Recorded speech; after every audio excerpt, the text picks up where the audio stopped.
అభిమానులందరికీ స్వాగతం అండి. ఇప్పుడు నేను చెప్పబోయే కథ నీతి కథల్లో ఒక కథ, రోగి చికిత్స. పేరుశాస్త్రి అనే ఒక పండితుడు ఉన్నాడండి. ఆయన ఏం చేశారంటే రాజస్థానానికి వెళ్ళి కవులతో వాదోపవాదాలు అయిన తర్వాత అక్కడ పండితులందరినీ ఓడించి ఘన సత్కారాలు, మంచి మంచి బహుమతులు పొందాడు. రాజుగారు అతనికి ఇచ్చారనమాట. మహారాజు ఆయనతో మీరు చాలా మంచి పాండిత్యం కలవారు, మీరు చాలా బాగా చేశారు అని పొగిడారు. పొగిడిన తర్వాత మహారాజు ఆయనతో ఒక విషయం చెప్తున్నాడనమాట. పండితోత్తమ, మా దేశంలో చంద్రపురం అనే ఒక చిన్న పట్టణం ఉంది. అక్కడ ప్రజలు అన్ని రంగాల్లోనూ అభివృద్ధి సాధించారు, కానీ వారిలో స్వార్థం అనే చింతన ఎక్కువైపోయింది అని నాకు తెలిసింది. విషయం చెప్పారు కొందరు వచ్చి. అక్కడ ప్రముఖులు ఎవరు రాజధానికి రారు, వాళ్ళ సమస్యలను వాళ్ళే పరిష్కారం చేసుకుంటారు, రాజుకి చెప్పరు, అన్నిటికీ తమలో తామే పరిష్కారం వెతికేసుకుంటూ ఉంటారు. దేశంలో ఇతర పట్టణాల్లో ఉన్నట్టు అక్కడ దేవాలయాలు, గుళ్ళు, గోపురాలు కూడా లేవు, దైవభక్తులు కారు, ఎవరూ లేరు. వాళ్ళు తమలో తాము చైతన్యాన్ని కలిగించుకోవాల్సిందిగా కోరుతున్నాను స్వామి అన్నాడు రాజు. అయితే మన పేరుశాస్త్రి గారు అంతా విన్నారు. ఓహో, అయితే ఆ ఊళ్ళో ప్రజలు మనం ఎలాగైనా కూడా మంచి దారిలో పెట్టాలని అనుకున్నాడు. అనుకుని పేరుశాస్త్రి చంద్రాపురానికి బయలుదేరాడు. రాజు పంపక వచ్చినందుకు పట్టణ పెద్ద ఆయన్ని చాలా బాగా ఆర్భాటంగా ఆహ్వానించి ఆయన ఉండడానికి అన్ని వసతులు ఏర్పాటు చేశారు. పేరుశాస్త్రి పట్టణం పెద్దకు తన గురించి చెప్పుకొని, నా ప్రతిభ కారణంగా రాజుకు నేనంటే మితిమీరి గౌరవం, మీకేం పని కావాలన్నా నా ద్వారా వస్తే సులువుగా అయిపోతుంది, మీకు రాజుతో చెప్పి ఆ పనులన్నీ చేయించేస్తానే అన్నారు.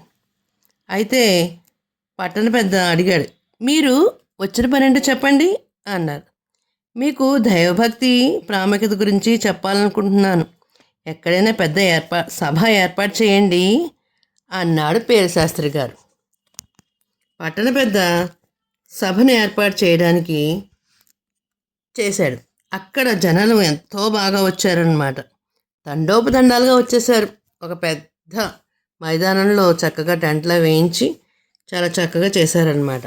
చేసేసరికి శాస్త్రి చక్కగా దేవుడి గురించి అన్నిటి గురించి తన ఉపన్యాసం బాగా చెప్పేశాడు. సభికులందరూ కూడా వాళ్ళకున్న సంశయాల్ని, సందేహాల్ని తృప్తికరంగా సమాధానం ఇచ్చేశాడు. ఆయన మాటలు విన్నాక అందరికీ ఆ ఊళ్ళో ఒక గుడి ఉంటే బాగుంటుంది, గుడి లేకపోవడమా అది కూడా మన పెద్ద లోపమే అని అందరూ కూడా భావించుకున్నారనమాట.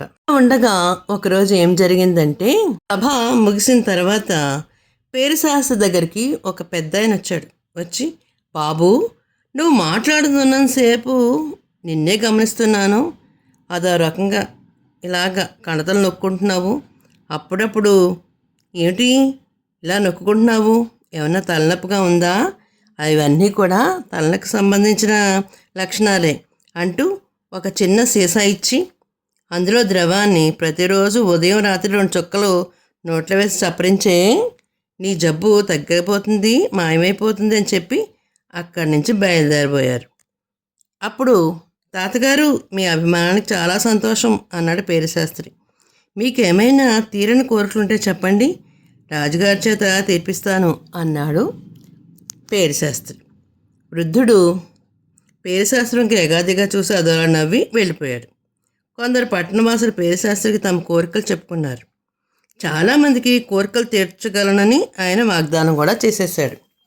ఆ తర్వాత 2 రోజులకు పేరుశాస్త్రి రాజవీధిన నడుస్తుండగా వృద్ధుడు మళ్ళీ ఎదురై, అదేమిటి నాయనా, ఎండ అలా మండిపోతుంటే కనీసం గొడుగు లేకుండా తిరుగుతున్నావు, అసలే నీకు తలనొప్పి, మరి అలాంటప్పుడు నువ్వు ఎండలో తిరగకూడదు కదా అని బలవంతంగా గొడిగిచ్చి వెళ్ళిపోయాడు. ఇది పేరుశాస్త్రి చాలా వింతగా అనిపించింది అన్నమాట. అంటే ఏంటి, ఇక్కడ ఊళ్ళో వాళ్ళందరూ కూడా వాళ్ళ సమస్యను వారే పరిష్కారం చేసేసుకుంటారనమాట. చిన్న చిన్న సమస్యలు, వాళ్ళకి పెద్ద సమస్య అంటూ రానే రాదు. అనుకోకుండా మరి చూసారా మరి పేరుశాస్త్రికి తలనొప్పి లేకుండా తలనొప్పి ఉందని చెప్పి అతను కణతలు నొక్కోవడంతోనే అతను తలనొప్పి ఉందని చెప్పి మందు ఇచ్చి వెళ్ళిపోయాడు. అంటే ఇలాగా ఉచితంగా వాళ్ళకి ఎవరికి ఏం కావాలన్నది వాళ్ళే ఈ సమస్యను పరిష్కారం చేసేసుకుంటూ, వాళ్ళకి ఏం కావాలో వాళ్ళు చేసేసుకుంటూ చేయడం వల్ల ఏమిటి, రాజుగారి అవసరం లేకుండా పోతుందన్నమాట. అప్పుడు పేరుశాస్త్రి గ్రహించాడు, వాళ్ళ సమస్యలు వాళ్ళే పరిష్కరించుతున్న రాజుగారి సలహా ఎందుకు, సంప్రదింపులు ఎందుకు, ఏం కాదు.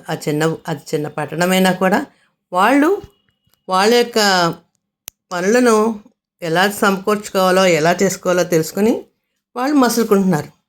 అంతే కదా మరి. ఆ ఊర్లో వాళ్ళ సమస్య పరిష్కారం చేసుకునే అవసరాలు ఉన్నాయి, అవసరాలు ఏమీ లేవు. ఊళ్ళో గుడికి లేదు, గుడి కావాలనుకున్నారు, అంతే, అక్కడితో అయిపోయింది.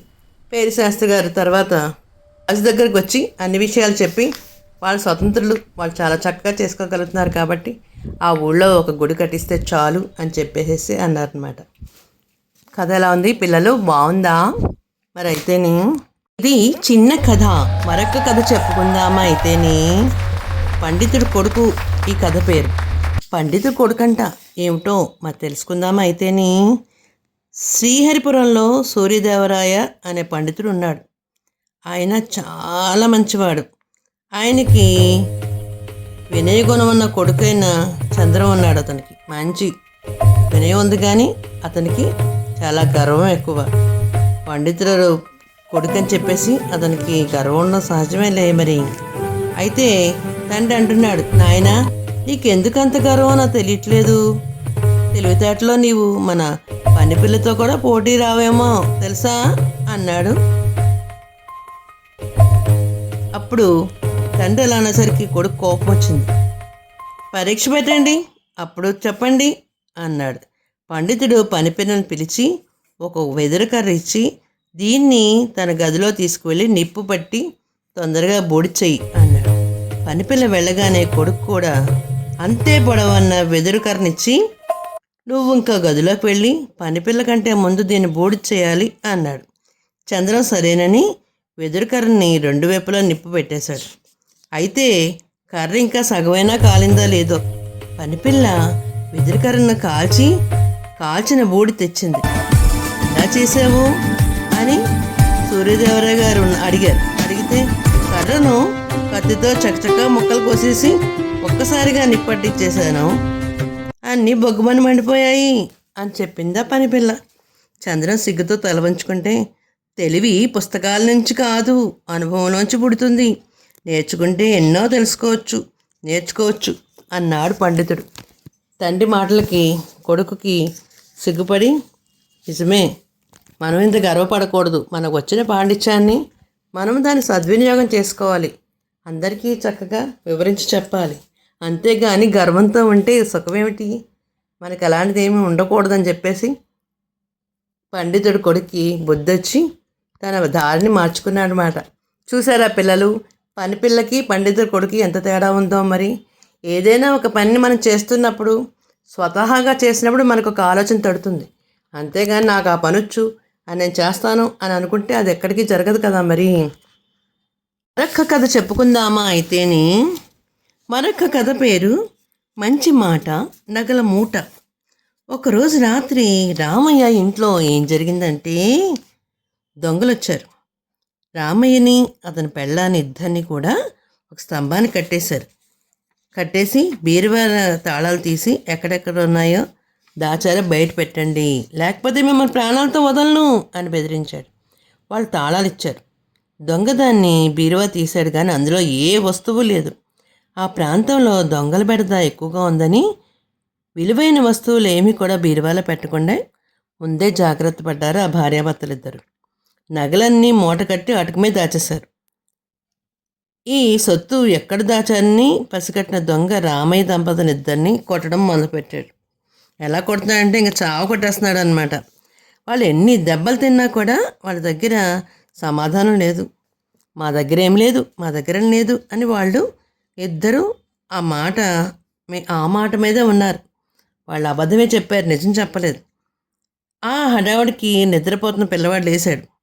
10 ఏళ్ల గోపి లేచి జరుగుతుంది ఏంటో తెలుసుకున్నాడు. అమ్మా నాన్నలు కొట్టద్దు అని దొంగని బతిమాలాడు. నాకు తెలుసు, మా అమ్మా నాన్నలను వదిలిపెడతానంటే చెబుతాను అని ఎక్కడ దాచారో ఆ చోటు ఎక్కడో చెప్పేశాడు. అటకెక్కి ఆ దొంగ నగల మూటని తీసుకున్నాడు. దింపుకుంటూ అమ్మా నాన్నల దెబ్బలకి మందు రాస్తున్నాడు గోపి. వాడిని చూడగానే దొంగకు ఆశ్చర్యం వేసింది. వెళ్ళబోతూ దగ్గరకు వచ్చి, మీ అమ్మా నాన్నలాగే నువ్వెందుకో అబద్ధం మాడలేదు, నిజమేం చెప్పావు అని గోపిని అడిగాడు. వాళ్ళకి నిజం విలువ అబద్ధం విలువ తెలియవు కనుక అన్నాడు గోపి. పోనీ నువ్వేంటో చెప్పు, నిజం విలువేంటి అబద్ధం విలువేంటి నువ్వు చెప్పచ్చు కదా అన్నాడు కుతూహలంగా దొంగ. అబద్ధం విలువ అటక మీద నగలు ఉండడం. పోయినా మళ్ళీ సంపాదించుకోవచ్చు కదా. నగలు పోయినానుకో రేపొద్దున మళ్ళీ కష్టపడి సంపాదించి మళ్ళీ తయారు చేసుకోవచ్చు. నిజం విలువేంటి, నా తల్లిదండ్రుల ప్రాణాలు. అవి పోతే మళ్ళీ రావు కదా. నువ్వు కొట్టి కొట్టి చదవకొడుతున్నావు, వాళ్ళు చనిపోతే నా తల్లిదండ్రులు ఉండరు కదా నాకు మరి అనేసరికి ఆ దొంగలో చాలా మార్పు వచ్చి తల్లిదండ్రుల కోసం ఆ పిల్లాడు ఎంత శ్రమపడ్డాడు అని గమనించి దొంగకు నగలు తీసుకెళ్ళడం ఇష్టం లేకపోయిందనమాట. అయ్యో, వీడికి ఉన్నంత జ్ఞానం నాకుంటే నేను ఇలా దొంగను వాడినే పసిపిల్లవాడు 10 ఏళ్ల పిల్లవాడే ఇంత గొప్పగా నీతి వాక్యాలు చెప్తున్నాడంటే వాడు ఎంత గొప్పవాడు అనుకుని ఆ నగల మూటను అక్కడ పాడేసేసేసి ఆ దొంగ వెళ్ళిపోయాడనమాట. చూసారా మరి నిజము మాటకి అబద్ధం మాటకి తేడా. నిజం చెప్పేటప్పుడైతే ఒక్క మాట చెప్తే చాలు, అబద్ధం అంటే 10 అబద్ధాలు చెప్పుకుంటూ వెళ్ళాల్సి వస్తుంది అనమాట. గోపి ఆ నిజం చెప్పడం వల్ల తన తండ్రిని కాపాడుకోగలిగాడు, దొంగల మార్పు తీసుకురాగలిగాడు అనమాట. వింటున్నారా పిల్లలు, కథలు ఎలా ఉన్నాయి కామెంట్ చేయండి. మరి తెలుగువారి దీపకాంత్కి లైక్ చేయండి, లైక్ చేసి షేర్ చేసి సబ్స్క్రైబ్ చేసి కామెంట్ రూపంలో పెట్టండి మరి.